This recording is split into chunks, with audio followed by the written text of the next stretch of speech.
Welcome to Suman TV. నేను మీ నవీన్. ప్రస్తుతం నేను కేపీహెచ్పీలోని ట్రీట్మెంట్ రేంజ్ హాస్పిటల్లో ఉన్నాను. మనతో ఉన్నారు ప్రముఖ laparoscopic and laser surgeon doctor Kareddy Sridhar Reddy గారు. హాయ్ సార్, నమస్తే అండి. నమస్తే అండి. సార్, చాలామంది బాత్రూంలలో ఎక్కువసేపు కూర్చుంటూ ఉంటారు, మొబైల్ కూడా తీసుకెళ్తూ ఉంటారు. అదిగాక ముక్కి మరీ రాని మోషన్ని బయటికి తీస్తూ ఉంటారు. సో దానివల్ల ఈ పైల్స్ వచ్చే అవకాశం ఉంటుంది అని చెప్పి విన్నాను. అదేవిధంగా ఈ కాన్స్టిపేషన్ ప్రాబ్లం, మలబద్ధక సమస్య ఎందుకు వస్తూ ఉందంటారు? అది నిజంగానే పైల్స్కి దారితీసే విధంగా ఉంటుందా? సో ఈ మలబద్ధకం అంటే ఏంటి అంటే దీనే కాన్స్టిపేషన్ అంటాం, మలబద్ధకం అంటుంటాం మన యూజువల్గా లాంగ్వేజ్లో. సో ఈ కాన్స్టిపేషన్ అనడానికి కారణాలు అయితే చాలా ఉంటాయి. అందులో కొన్ని కామన్ కారణాలు ఇవాళ మనం చూద్దాం. ఏంటంటే కామన్ కారణం చూసుకుంటే మనం తీసుకునే డైట్ మెయిన్ ఇంపార్టెంట్. సో డైట్లో ఫైబర్ తక్కువ ఉందనుకోండి, ప్రోటీన్ ఎక్కువ ఉందనుకోండి, కార్బోహైడ్రేట్స్ ఎక్కువ ఉన్నాయి అనుకోండి, వాళ్ళు కాన్స్టిపేషన్కి గురవుతారు. ఎందుకంటే వాళ్ళకి మోషన్ అనేది మంచి బల్క్గా ఫామ్ అవ్వదు. ఒకవేళ ఫామ్ అయినా మోషన్లో నుంచి వాటర్ అబ్జార్బ్ అయిపోతూ ఉంటుంది. దీనివల్ల ఏమవుతుందంటే మోషన్ అనేది హార్డ్గా ఫామ్ అవుతుంది అన్నట్టు. ఇది ఫస్ట్ మనం కామన్గా చూసుకుంటే కనుక ఫైబర్ డైట్ తక్కువ తీసుకోవడం కానీ, లేకుంటే అడక్వేట్ లిక్విడ్స్ తీసుకోకపోవడం కానీ. యూజువల్గా 4 to 5 లీటర్స్ లిక్విడ్స్ అనేది ప్రతి బాడీకి అవసరం పడుతుంది, ఒక 60-70 యావరేజ్ వెయిట్ ఉన్న మనిషికి అనుకుంటే. సో వాళ్ళకి ఏమవుతుందంటే అక్కడ వాటర్ కంటెంట్ తక్కువ తీసుకోవడం వల్ల మోషన్లో ఉన్న వాటర్ని బాడీ అబ్జార్బ్ చేస్తుంది. దీనివల్ల మోషన్ అనేది హార్డ్గా ఫామ్ అవుతుంది. సో మేజర్ ఈ 2 రీజన్స్ అన్నట్టు. సో కామన్గా చూసుకుంటే ఇంకా కొన్ని రకాల డిసీజెస్ ఉంటాయి. ఇప్పుడు సీలియాక్ డిసీజ్ అని, లేకపోతే ఐబిడి అంటాం, ఇన్ఫ్లమేటరీ బౌల్ డిసీజ్ అంటుంటాము, లేకపోతే గ్లూటిన్కి సంబంధించిన కొన్ని డిసీజెస్ ఉంటాయి. ఇట్లాంటి డిసీజ్లో ఏమవుతుందంటే కాన్స్టిపేషన్ వస్తుంటుంది. ఓకే.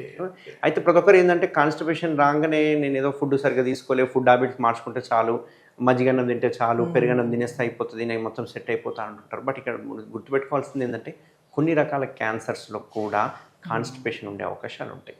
ఓకే. కొన్ని రకాల కోలాన్ క్యాన్సర్స్ అంటాం కదా, పెద్ద పేగు క్యాన్సర్స్ అంటాం కదా. ఈ పెద్ద పేగు క్యాన్సర్లో కొన్నిసార్లు ఏమవుతుందంటే మోషన్ హార్డ్గా ఫామ్ అవుతుంటుంది. కొన్నిసార్లు హార్డ్గా ఫామ్ అవుతుంది 15 days చూసుకుంటే లూజ్ మోషన్స్ అవుతుంది. సో ఇట్లా వేరియేషన్ ఉంటుంది. కాన్స్టిపేషన్ అంటే ఏదో ఇది మోషన్ అనేది రాకపోవడం, గట్టిగా రావడమే కాదు, లూజ్ వచ్చి కూడా కాన్స్టిపేషన్. సో ఇక్కడ ఏంది అంటే కొన్నిసార్లు హార్డ్ మోషన్ వస్తుంది, కొన్నిసార్లు లూజ్ మోషన్ వస్తుంది.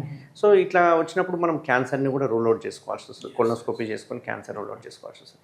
ఇక్కడ ప్రతి ఒక్కరు తెలుసుకోవాల్సింది అంటే కోలాన్ ట్రాన్సిస్ట్ టైం అని ఒకటి ఉంటుంది. కోలాన్ ట్రాన్సిస్ట్ టైం అంటే ఏంటి అంటే, సో ఇది పెద్ద పేగు, ఈ రకంగా పెద్ద పేగు ఉంటుంది.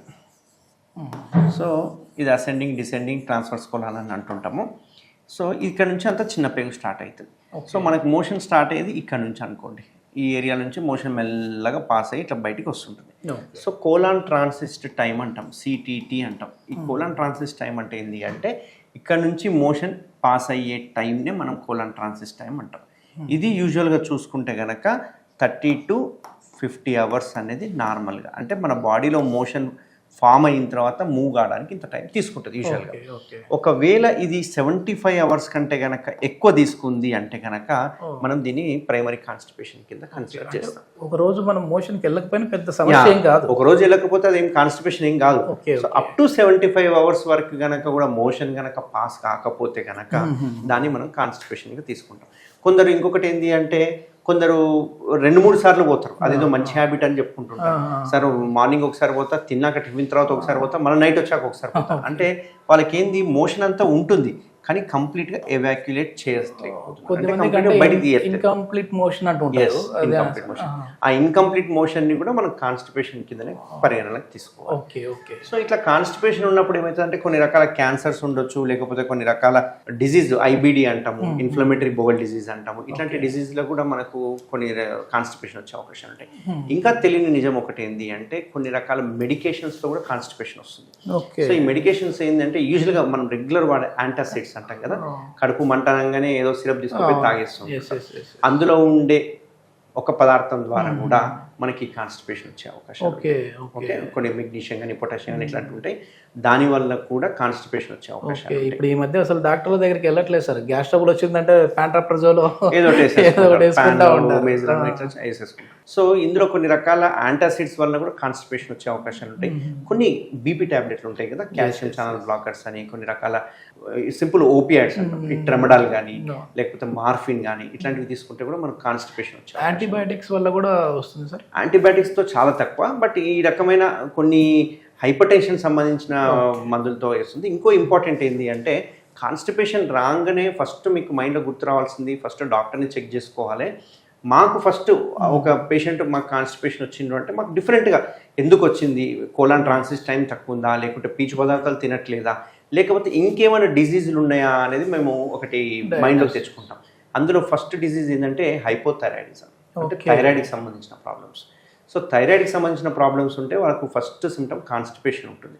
ఇప్పుడు హైపో అంటే థైరాయిడ్లో 2 రకాలు ఉంటాయి, హైపో ఉంటుంది, హైపర్ ఉంటుంది. హైపర్లో ఉండదు, మళ్ళీ హైపోలో ఉంటుంది.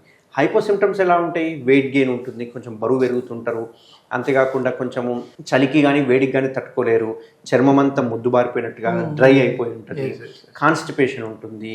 ఒకవేళ పీరియడ్స్ వస్తే కనుక హెవీ పీరియడ్స్ రావడం, ఓసారి పీరియడ్స్ కంప్లీట్గా బంద్ అయిపోవడము, అండ్ మెయిన్ హెయిర్ లాస్, ఇట్లాంటివి థైరాయిడ్ సిమ్టమ్స్. సో మీకు ఒకవేళ ఫ్రీక్వెంట్గా కాన్స్టిపేషన్ ఉంది అంటే మీరు ఫస్ట్ చెక్ చేసుకోవాల్సింది థైరాయిడ్. సో థైరాయిడ్ ఉందా లేదా.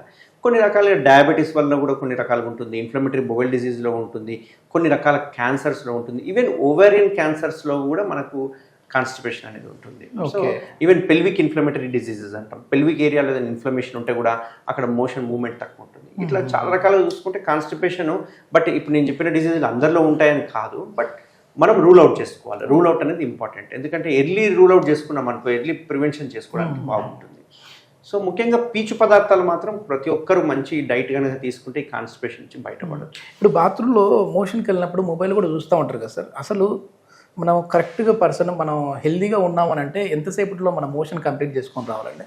యాక్చువల్గా చాలామంది ఏం చేస్తారంటే మొబైల్ తీసేసుకొని హాఫ్ అన్ అవర్ స్పెండ్ చేస్తూ ఉంటారు, ఇంకెక్కడ టైం దొరికినట్టు, ఓన్లీ వాష్రూమ్లోనే టైం ఉంటుంది కదా, ఎవరు డిస్టర్బ్ చేయరు, ఎంతసేపు అయినా చూడొచ్చు, ఏదైనా చూడొచ్చు, కొన్ని పర్సనల్ వీడియోలు చూడొచ్చు అని చెప్పి చాలా మంది చేస్తుంటారు. సో దీనివల్ల ఏమవుతుందంటే యూజువల్గా మోషన్ అనేది 2-3 minutesలో పాస్ చేసేసారు, 2-3 minutesలో పాస్ చేసేసి వితిన్ 5 minutesలో బయటకు వచ్చేసి యూరిన్కి వెళ్ళారా మోషన్కి వెళ్ళారా అని డౌట్ రావాలి. సో వీళ్ళు ఏం చేస్తారంటే గంటలు గడిపే వరకు యానల్లో ప్రెషర్ పెరిగిపోతూ ఉంటుంది. ప్రెషర్ పెరిగిపోవడం వల్ల చిన్న చిన్న రక్తనాళాలు ఉంటాయి, మనకు సున్నితంగా ఉంటుంది.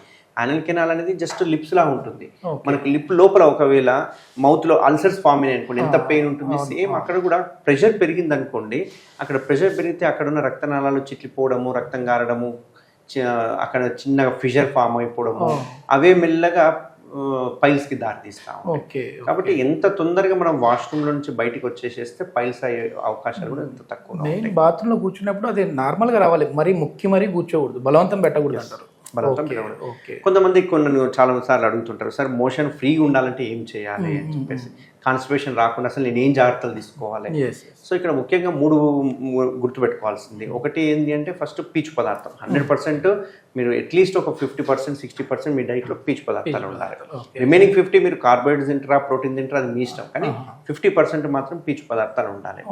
రెండవది వాటర్ ఇంటేక్, లిక్విడ్స్ ఇంటేక్, అది మినిమం 4 to 5 liters ఉండాలి. అండ్ మూడోది ఫిజికల్ యాక్టివిటీస్, సో యోగా కానీ లేకుంటే ఏదో సమ్ కైండ్ ఆఫ్ ఎక్సర్సైజ్ అనేది కంపల్సరీ చేయాలి. దీనివల్లనే మనకు నేను చెప్పిన ఈ కోలన్ ట్రాన్సిట్ టైం అనేది పెరుగుతుంది, టైం తొందరగా బోవెల్ అనేది క్లియర్ అయిపోతూ ఉంటుంది. కాబట్టి ఈ 3 things ఖచ్చితంగా గుర్తుపెట్టుకోవాలి కాన్స్టిపేషన్. మొత్తానికి మలబద్ధకమే కదా, బద్ధకించింది అని చెప్పేసి లైట్ తీసుకున్నారంటే పైల్స్కి దారి తీసే విధంగా ఉంటుంది. Okay, thank you sir. Thank you అండి.